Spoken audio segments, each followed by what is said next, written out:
ہم نے آج گفتگو شروع کی تھی کہ پاکستان کا اور کراچی کا بڑا مسئلہ لوڈ شیڈنگ اور مہنگائی ہے یا جے آئی ٹی رپورٹس. تو ابھی تک تو ہم جے آئی ٹی رپورٹس پہ ہی گفتگو کر رہے ہیں اور میں چاہ رہا ہوں کہ لوڈ شیڈنگ پہ بھی تھوڑی سی گفتگو ہو جائے, لیکن اس سے پہلے ذرا یہ معاملہ نپٹا دیں. سعید غنی صاحب, میں نے وقفے سے پہلے کچھ کلپس لائے ہیں عزیر بلوچ کے, میرے ساتھ بھی اس کی گفتگو ہے. تو 2012 میں تو وہ کہہ رہا تھا کہ یہ جو وزیر داخلہ ہے رحمان ملک میرے پہ الزامات لگا رہا ہے اور یہ بھی بڑا غلط آدمی ہے اور پیپلز پارٹی بھی بڑی غلط ہے, اپنے لوگوں پہ آپریشن کرتی ہے. تو یہ 2012-13 میں کیا آپ کا اختلاف کیا ہوا تھا پیپلز پارٹی کا عزیر بلوچ سے؟ کیونکہ اس سے تو کوئی انکار نہیں کر سکتا, سب جانتے ہیں کہ شروع میں تو اس کا تعلق تھا پیپلز پارٹی سے, لیکن پھر وہ پیپلز پارٹی کے خلاف کیوں ہوا؟ نہیں دیکھیں, میں آپ کو ایک عرض کر دوں, عزیر بلوچ کا پیپلز پارٹی سے براہ راست کوئی تعلق نہیں تھا. وہ جو کہتے ہیں پیپلز پارٹی میں تھا, عزیر بلوچ پیپلز پارٹی کے خلاف بلدیاتی الیکشن لڑ چکا ہے اچھا, اور پیپلز پارٹی کے سامنے الیکشن ہار چکا ہے. تو یہ بھی چیزیں ریکارڈ پر, اس کو تو کوئی جھٹلا تھے. تو ان کی وجہ سے پیپلز پارٹی کا ایک لنک جو ہے وہ ذوالفقار مرزا کی وجہ سے ان کے ساتھ بالکل تھا, اور ذوالفقار مرزا صاحب نے کبھی اس بات کو ڈینائی بھی نہیں, علیہ اعلان ڈنکے کی چوٹ پر مانتے بھی رہے ہیں, کہتے بھی رہے ہیں. لاتعداد ان کے انٹرویوز ہیں, ان کی تقریریں آپ کے پاس موجود ہیں.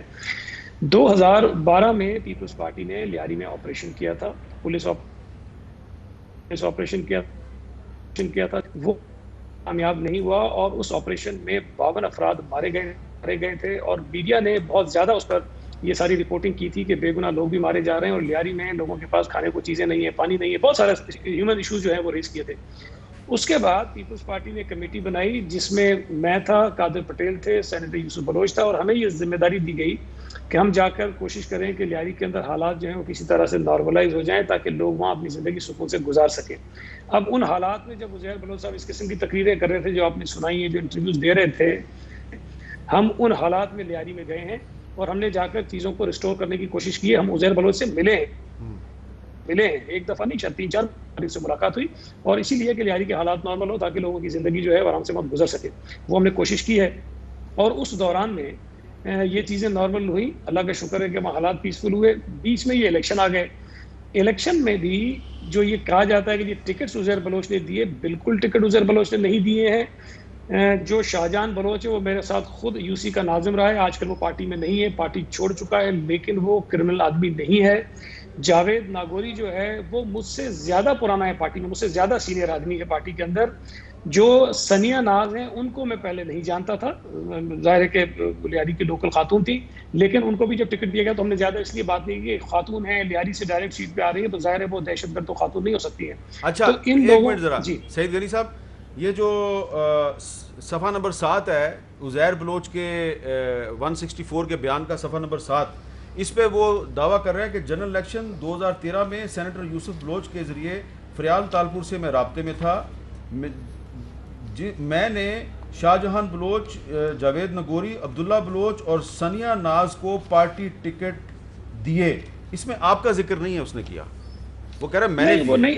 دیکھیں میں آپ سے عرض کروں, میں تو کہہ رہا ہوں نا, وہ جو دعوت کی ویڈیو آتی ہے اس میں نہیں ہوں, لیکن میں اس دعوت میں تھا. میں تو چھپاتا نہیں ہوں, جو چیزیں ہیں وہ ہیں. عبداللہ بلوچ آپ کو پتہ ہے بھٹو صاحب کی کابینہ میں وزیر تھے. اچھا, ہماری جو ایم این اے ناز بلوچ ان کے والد ہیں, وہ پرانا پارٹی کا آدمی ہے. 2013 سے پہلے 2008 میں بھی الیکشن لڑ چکا ہے قومی اسمبلی کا. انہوں نے 70,000 ووٹ لیے تھے وہاں سیٹ سے. تو مطلب کہنا ہے کہ عزیر بلوچ کہنے پہ ٹکٹ دیا ہے, یہ بات سمجھ میں نہیں آتی ہے. یہ ضرور ہوا ہوگا. دیکھیں عزیر بلوچ کا اپنا ایک دبدبا تو تھا نا لیاری کے اندر اور کچھ علاقوں کے اندر, اس سے تو کسی کو انکار نہیں ہے, اور وہاں حالات بھی وہ خراب ہوتے رہے ماضی میں. ہم نے یہ ضرور کوشش کی کہ حالات لیاری کے نارملائز ہو جائیں, اور وہاں پر لوکل کینڈیڈیٹ, ایک بات ضرور کہی تھی لیاری کے لوگوں نے کہ ہمیں کینڈیڈیٹ جو آپ دیں وہ دیں جو لیاری کے اندر رہتے ہیں, جو وہاں کے لوکل ہو, اور اس بات پر ہم نے اتفاق کیا, اور یہ لوگ جو ہیں وہ لوکل لیاری کے تھے سارے.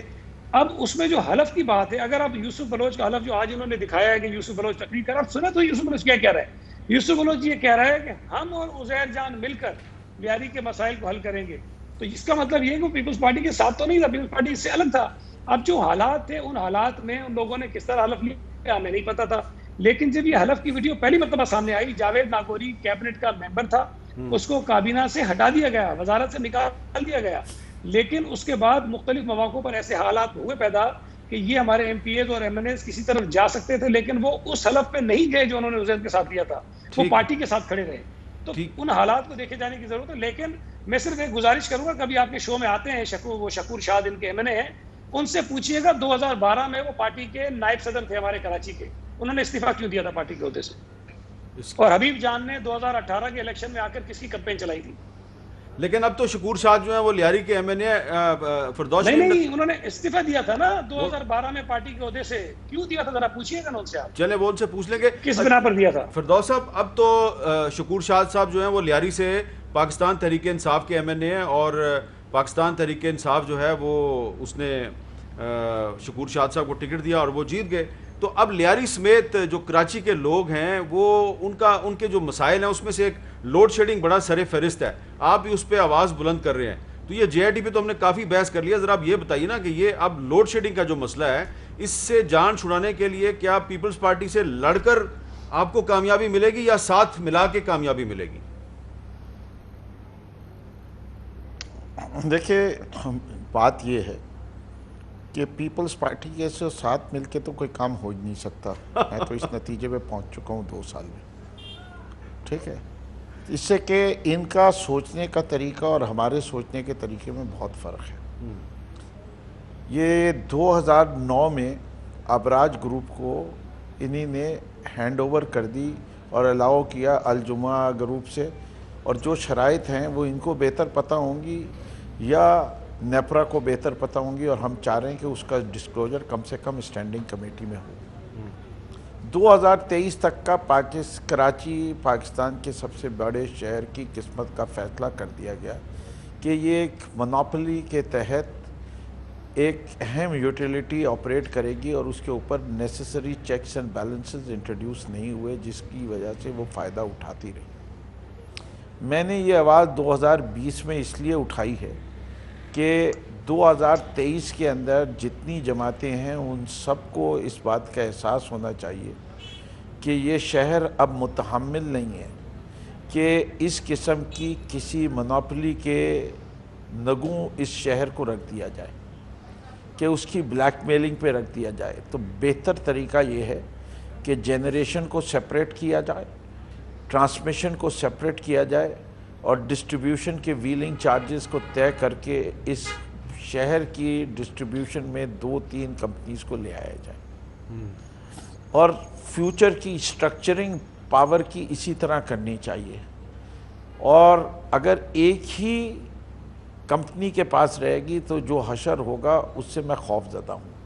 خاص طور پہ اس وقت جبکہ شنگھائی الیکٹرک خریدنے کی کوشش کر رہی ہے کہ الیکٹرک کو، اور ان سے جو بھی معاہدہ کیا جائے میں سمجھتا ہوں مونوپلی کمیشن کو اشورنس دینی چاہیے، سٹی گورنمنٹ کو، سندھ گورنمنٹ کو اور نیپرا کو، کہ کس طریقے سے شہریوں کے حقوق کا خیال رکھا جا رہا ہے. ٹھیک ہے، اور یہ ساری باتیں پبلک میں آنی چاہیے کہ پبلک بھی اس کو کہہ سکے کہ ہاں اگر یہ شنگھائی الیکٹرک کو بیچا جا رہا ہے تو نہ اس کے 2023 کے ایگریمنٹ کو فردر انہینس کیا جا رہا ہے، 2023 تک کا یہ ایگریمنٹ ہے، اور اسی کے بعد جو کچھ شنگھائی الیکٹرک کے ساتھ ہوگا یا اس کمپنی کے ساتھ ہوگا اس پہ شنگھائی الیکٹرک کو کوئی اعتراض نہیں، ورنہ وہ بات آج کر لی جائے.